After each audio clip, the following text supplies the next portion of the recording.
Mesmo preso e debilitado, Jair Bolsonaro dá as cartas na direita.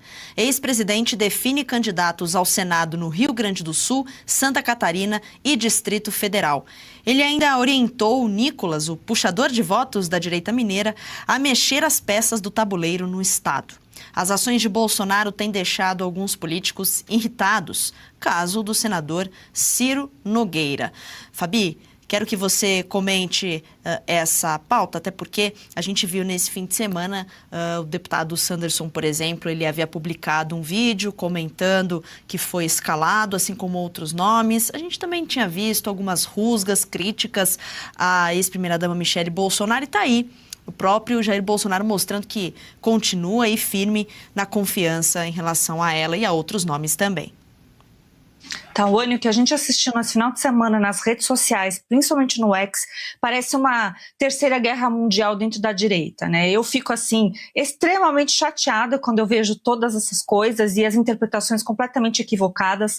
O fato é que o Bolsonaro não deveria estar preso. Se ele não estivesse preso, não estivesse indevidamente calado, né, pelo sistema, ele falaria abertamente sobre exatamente isso do que se trata. O PL, o Partido Liberal, é do presidente Bolsonaro do jeito que está montado hoje em dia. Ele só tem alguma relevância política nacional pelo papel do Bolsonaro nas últimas eleições, por ele ser um puxador de votos, por ele ser alguém que consegue de fato transferir votos.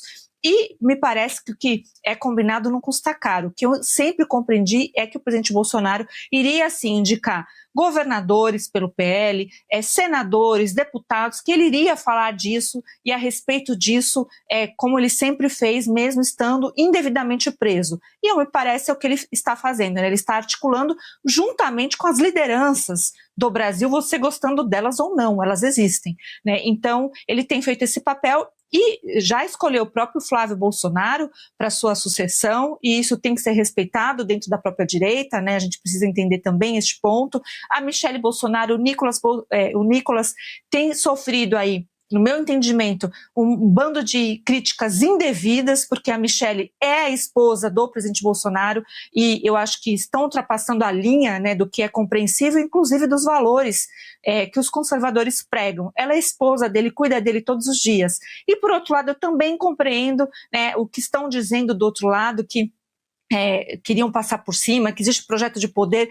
Então aqui fica a minha súplica, para que todos, aparentemente, que estão envolvidos nessa treta, né, tão gigante, comecem a pensar realmente no plano de Brasil, né? O Flávio Bolsonaro tem feito esse papel, está articulando, falando com o mercado financeiro, falando nas diversas frentes que ele precisa falar, tem sido alguém que realmente tem esse diálogo conciliador e é ele o escolhido. Então, eu acho que a gente tem que entender que nessa briga precisa primeiro o Valdemar, que eu sempre critiquei também entender isso que lhe parece-me que ainda não entendeu e parar de fazer o uso político do presidente Bolsonaro de forma indevida e entender que o conservadorismo e quem vota no PL, no presidente Bolsonaro, que vai transferir o voto, com certeza vai exigir um comprometimento com a agenda conservadora.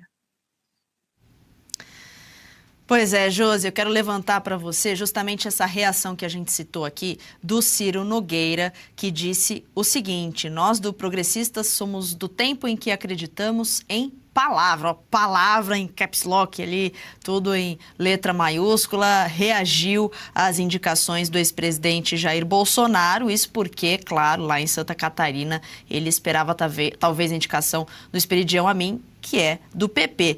Nada mais do que conflitos políticos ali de indicações. Josi, quero que você comente sobre isso.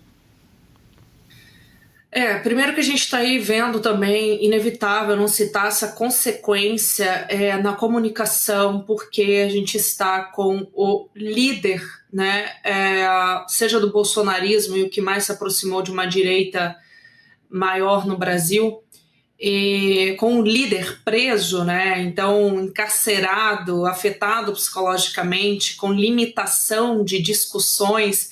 Então olha como que funciona, né? Tem que ir lá, vai lá visitar, conversa, uma conversa privada, e depois sai, dá declaração pública. Olha o tanto de ruído, né, que gera.